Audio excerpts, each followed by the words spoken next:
Hey everyone, welcome back to an episode of Absolutely. My name is Benny, that is Sal, and today we're doing one of our broader discussion topics. And if you like this type of content, two guys talking about stuff involved in the world of superheroes, subscribe to the channel, hit that notification bell. So today, Sal, I want to ask you a question, my dear chap, my dear friend. Yeah. Are you tired of the multiverse? Kinda. So both DC and Marvel, DC used to be the multiverse brand, and Marvel didn't bother really. Like they had it, They had it, but they didn't lean on it. You know, yeah. it wasn't. Well, it DC wasn't, was always like, no. We've always had the multiverse. I don't know what you're talking about. It's always a topic of discussion, right? Like Yeah. whenever the crisis comes up, they're like, we should make the multiverse. We should kill the multiverse. We need to lean on the multiverse. Like there's a lot of multiverse going on with DC.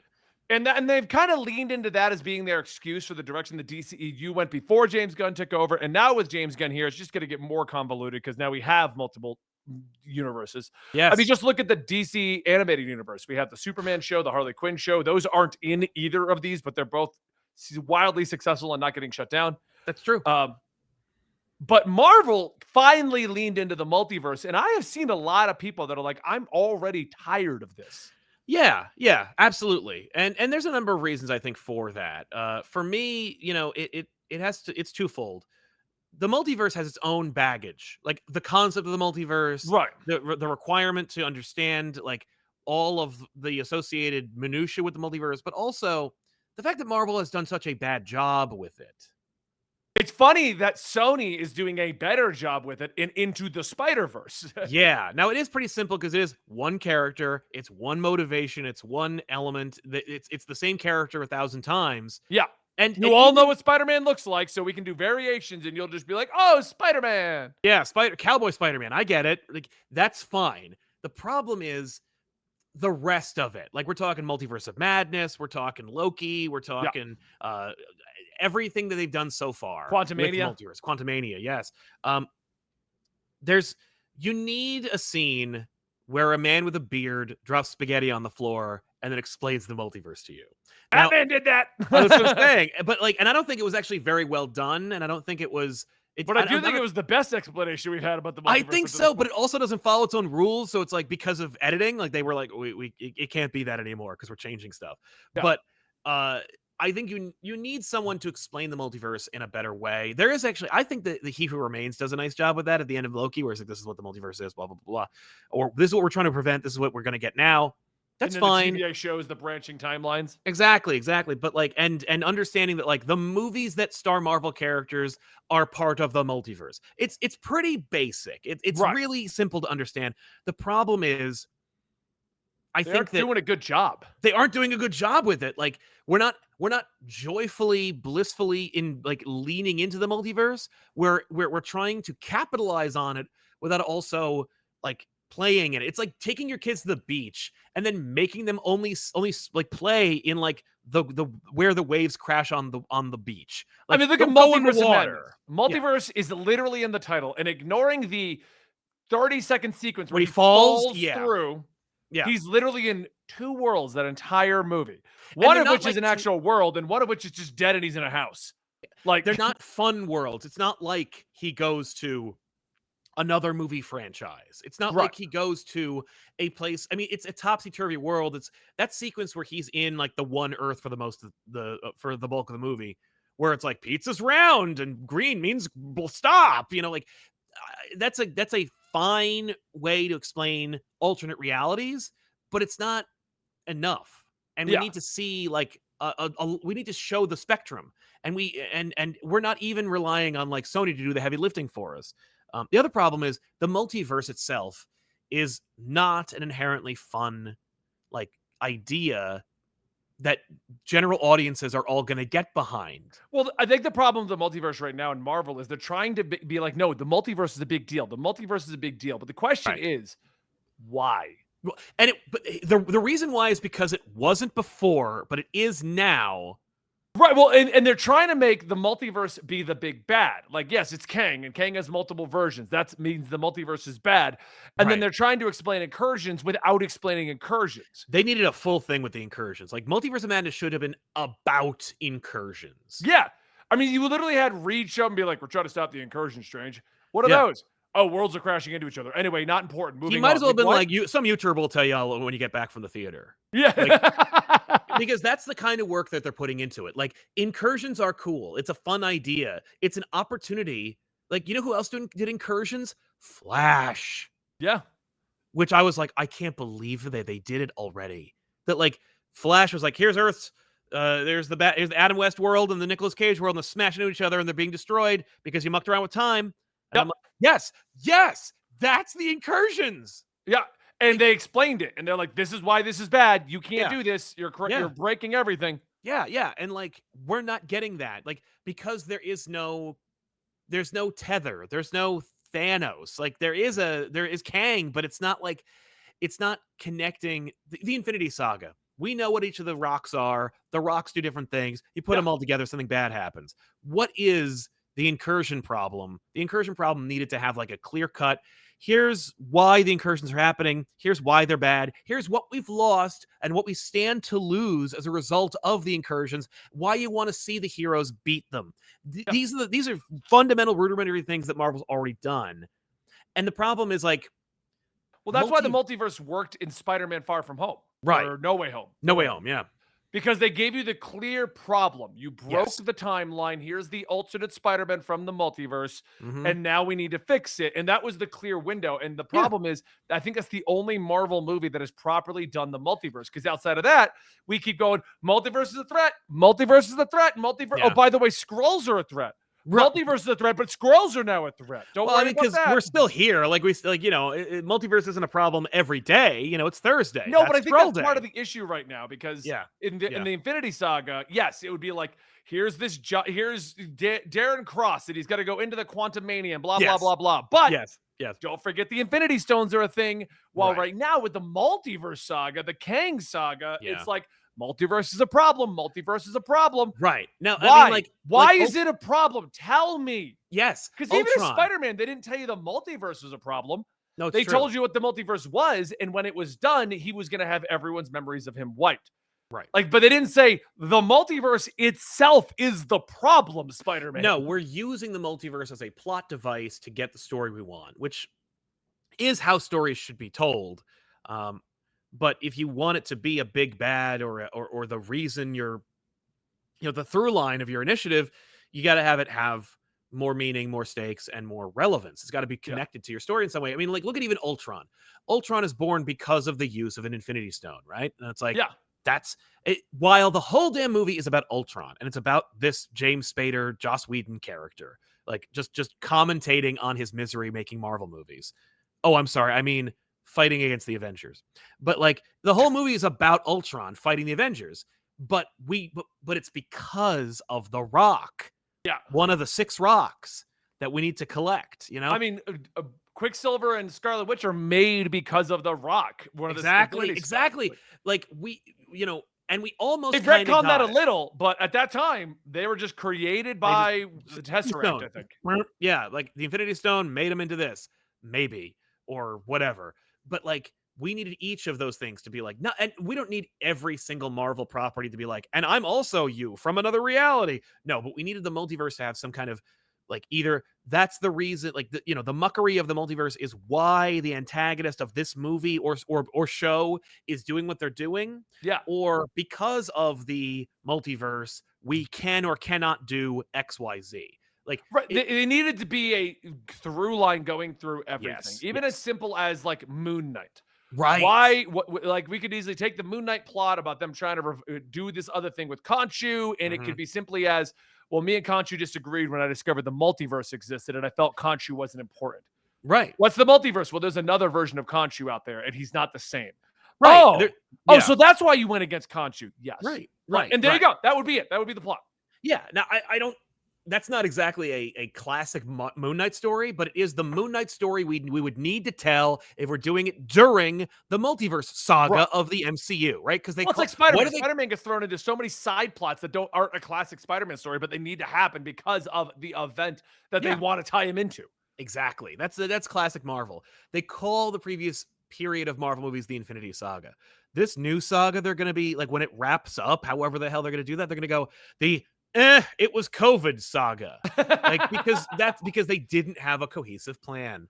Right. Well, and the problem is we've kind of wasted our good faith on the idea of the multiverse because Yes, now I'm seeing the reaction of I'm tired of this multiverse stuff. Can we just totally. get back to doing Or normal superhero things? I know who can do it better. Like, when I want my multiverse stories, I go watch the Sony animated movies. Yeah. You know, if I want superheroes, I'll watch this, that, and the other thing. Like, that's all. It's just, it's a shame. And so it's fatigue. It's just it's misuse of good faith.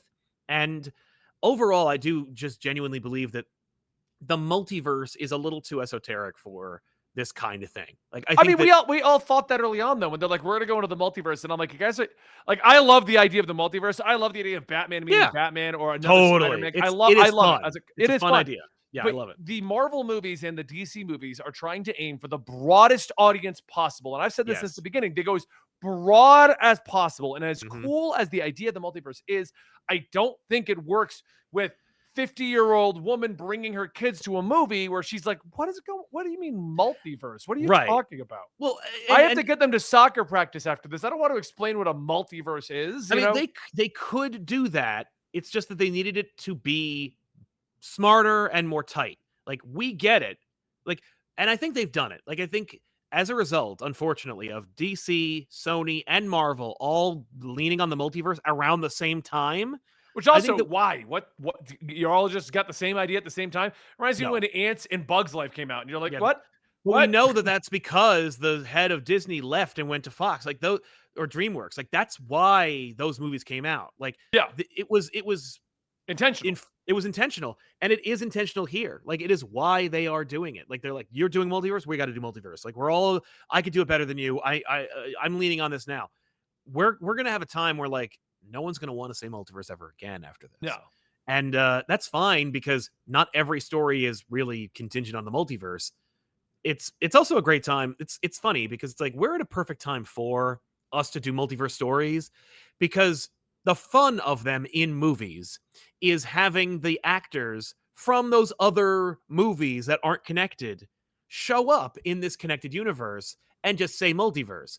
We can't, like, wait to do the multiverse saga 20 years from now, because everyone who would have been in those movies that came out 30 years ago would be dead. You know what I mean? So it's like, okay, let's Then we do have it now. CG actors again, and we already know how people feel about that one. And rightfully so. It's gross and terrible, and it never looks good. So just Th- don't. that's my biggest issue with the CG actors and stuff Yeah. like that. Because everyone's like George Reeves, his family. I get it. Like that. Sure.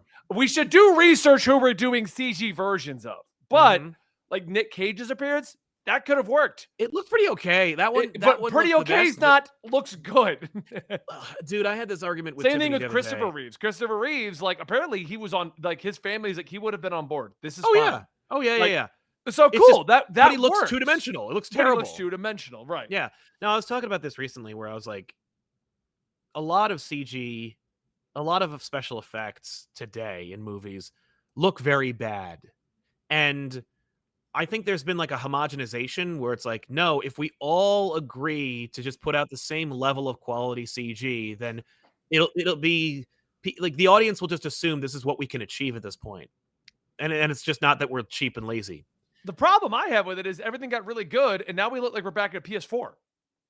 I know, and I think the problem is, and Tiffany's point was just like, this is what it is today. Like, Yeah. that sounds like you're old and you're complaining that, like, we're not using practical effects and Muppets and stuff. And I'm like, I am complaining about that, You know, I kind of want those too. right? But like, I do want those things, but I want them not just because like I remember them as a kid, but because like a physical thing catches light better. It looks Yeah. like it fits in the scene because it is in the scene. You know, like it's just a problem where we're over reliant on CG. We used to say that in 2001. Like, oh, we're over I reliant mean, I on remember CG. Phantom Menace. It's a CG mess. It's nothing but CG. Yeah. That's all he did. Right? And it's like there are a lot of like matte paintings and practical effects in Phantom Menace that we didn't even know were. But yes, we were over reliant on CG. Today, we're not even over reliant on it. We don't even think about it. It's just like, oh, and then we're seeing things and Marvel is a big perpetrator of this, where it's like, I don't know how to get this shot. Like, well, then you're not a very good filmmaker or you're not a very good planner. And they're like, well, so what we'll do is we'll put the actor in front of a green screen and just make the VFX department figure it out from there. These people, that's not their job. Like your job is to find out how the scene is lit and shot and edited and how it fits into the sequence. You don't just throw it to animators whose job it is to make a thing move or look like it's real. That's not the same thing. Look at the Flash, every Speed Force sequence.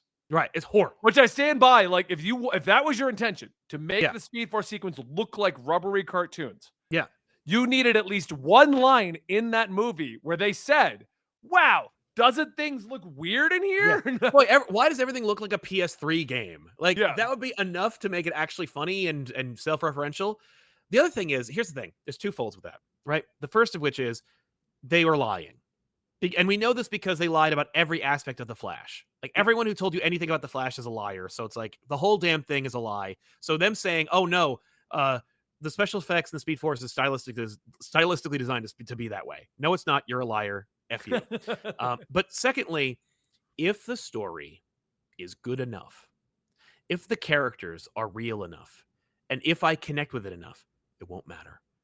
There's so many stories. There's so many movies that have been made over the last 100 years that some of them are pathetic attempts at deception. Others are masterful achievements from the time.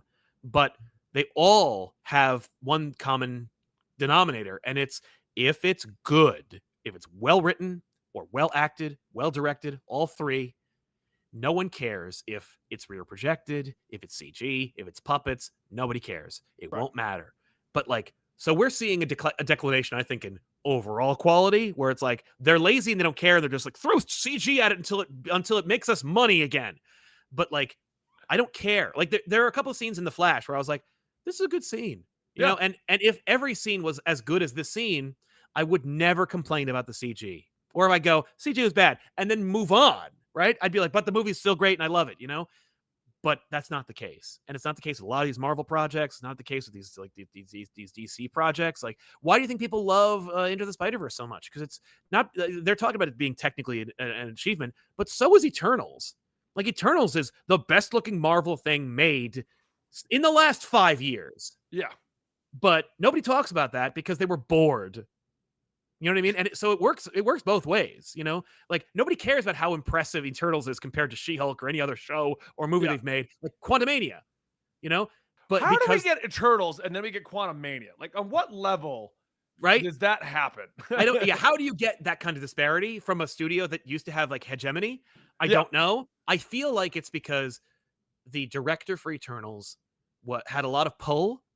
You know, she's a big deal. They really wanted to get her. And it was also one of those things where it's like, there wasn't a lot of vested interest in it. You know, it was like, make that movie, get the Eternals going. But it wasn't like, well, we need Eternals to work because we failed so many times, or we need to impress people, or we need to make sure this works this way. Like, you could feel Quantumania. Like, they shot 4 different endings for that movie. Oh yeah. Like, you can feel how many. The fact that they're like, oh, the original ending that would have made total sense for our saga was too sad. Let's go make a happy ending. Yeah. Well, now you don't have a villain. What is wrong with you? Right. No, it's so stupid. Like, no, but Quantumania, you could feel the indecision in that. Whereas Eternals is very deliberate. Yeah. And it's like, but you know what? Sure, people thought it was boring. I don't agree, but I get it. But like, yeah. I think I loved it when I saw it. I said it out loud, and people were like, what a moron. And I'm like, okay, enjoy Quantumania. But like, the fact is, Eternals, like, the people who made that movie stood by it. Like, they were like, you know, I can imagine Feige watching the first cut and going, this is long and kind of boring. And it's like, look, if I was Feige at that time, I would never have greenlit Eternals, because at the end of the day, Eternals is boring. Eternals will always be boring. Eternals are less interesting in humans. It's the worst property to pick. It's the worst property. At least Guardians of the Galaxy was so open-ended that James Gunn could do kind of whatever with them. Exactly. You could really go for broke. But like with Eternals, it's like, you only really have one story you can do. And if you don't like it, it's not like we can like, well, make him say zippity doo-dah and then have like a Wolverine show up. Like, you can't muck with it. You know, it's either this or nothing. And it's like, well, we already spent $200 million. It's not going to be nothing. Right. You know, but like it or leave it, it is a deliberate movie. It is a movie that like has a point, it has a message, it has a direction, and it sticks to its guns and is the thing that it set out to be. Quantumania is whatever. And I think they're like, and what's a shame is Ant-Man 1 and 2 are pretty fun. Like I like actually Ant-Man 1 and really 2. like Ant-Man 1 and 2, Yeah. and they should have been able to trade on the clout of 1 and 2. Like Ant-Man 1 and 2, it being like the fact that we could make an Ant-Man 3 should have been the lesson for them to go, you know what? Like, we're just going to do Ant-Man 3 the way we want to make Ant-Man 3. And we're going to make you your money because no one wanted to see an Ant-Man 1. And we made it work. And we were able to make an Ant-Man 2 out of it. So, like, so no, we're going to say no to your 4 different endings. We're going to say no to your terrible ideas, your suggestions, your weird, like, insertions of nonsense. Like, we're just going to make this story about this. And that'll be the movie. And they should have been able to do that because of the strength of that franchise. Because that's the thing that I always have to remind myself is that Marvel is a franchise, but every character is their own franchise. Like oh yeah, you know what I mean? Like Fast and the Furious, that's one thing, and Hobbs and Shaw. But like they tried because of Marvel. They're like, well, we can make like multiple franchises out of Fast and Furious. But like all those characters are part of one movie franchise. Whereas like Thor, Captain America, Spider-Man, like the Eternals, they're all franchises. Like yeah, and like they're all part of the same umbrella, but they all each have their own influences, and so that's kind of and it's still remarkable to this day that they're able to achieve that. But yeah, I think that's why that happened, and I don't know, I'm dismayed, and I think that like the reason why the multiverse isn't working is because a lot of Marvel isn't working right now. And so it's like I think it doesn't help. I think the problem is the it sure multiverse. doesn't. They just keep saying multiverse almost as an excuse to do crazier stories. Yeah. The audience is just already Dude. getting burnt out on the multiverse because every franchise is doing multiverse right now. Yeah. And then let me go ahead. Well, I was going to say, like, let me throw this at you. Like, let's say the Marvel universe was like Marvel Studios is doing everything that they're making is exactly the same, with one exception. Instead of multiverses, they're doing Acts of Vengeance. Acts of Vengeance is a Marvel story where the very rock simple premise was the villains trade heroes. So it's like if you have a villain that fights the X-Men, he's going to fight Spider-Man. And if you have a Captain America villain, he's going to fight like Iron Man. You know, like they're going to trade. Right. So if the initiative was Acts of Vengeance, where it's like if you do like an Ant-Man movie, they have to fight an Iron Man villain. If they do a She-Hulk movie, they have to fight a Spider-Man villain. You know what I mean? Like, and they can't do Spider-Man, but you know what I mean? Like they have to fight each other's villains. And that was the initiative. The initiative is that like, and no one knows why. And so it's all building to the fact that they're all working together to do something. I think that people would be more okay with everything that's been happening at Marvel because they wouldn't be fatigued by the already fatiguing concept of the multiverse and the fact that everyone else is already doing the multiverse. Well, and that's just it. I think everyone's doing the multiverse. And then in Marvel, they're like, yeah. We had 21 things. Multiverse bad. But they're not, we have nothing to hate, nothing to go for. There's Kang's no bad not guy. as big of a threat as Thanos. Thanos, when we did the Infinity Stones, it was like, oh man, Thanos is getting closer. Oh man, why is it taking Thanos 10 years to get across the galaxy? Oh man. And even then, like there was still word of mouth. You know, anybody who's like, hey, well, who's Thanos again? Like you'd go, oh man, Thanos is a big bad. Like he's super strong, super powerful, super smart, scary. If anybody who is like excited for Marvel right now goes to their friend and goes, hey, what's Kang all about? I'm like, oh, Kang. Yeah, he's never succeeded at anything. Kang's a time traveler and he's annoying. Yeah. Did you know, because I know you don't read, it's for Kang. But in the Venom book, they linked Kang to Venom. Why? Venom, because of his symbiote god abilities, could travel through time, ends up with Kang, and it turns out Kang is the one who teaches him how to travel through time. Oh, okay. All right. You know, that's fine. It that makes sense, but that's how insignificant Kang is. Right. That he's just a support character in the Venom book. Yeah, exactly. He is a plot device. Yeah. So, terrible. But all right, what do you guys think of the comments down below? More of an open-ended discussion about the current state of superhero movies, but I do think multiverse fatigue is more the issue. Not so much superhero fatigue, because we still have big superhero properties doing well. Guardians 3, The Boys, Invincible, people are hyped for. Yeah. Superhero properties are not all tanking. What's tanking is what Marvel's doing right now and what DC is doing right now. And I think that has a big hand in it. They're trying to force something. Honestly, Marvel needs to abandon Kang and the Multiverse Saga. Just write phase 4 off. Just try something new in phase 5. Don't try to correct this. Yeah, they really do need to, like, at least reassess. They need to come back to the drawing table and go, like, here's the plan. Yeah. So, but let us know what you think in the comments down below. Don't forget to like and subscribe, and we'll see you next time right here at Absolutely.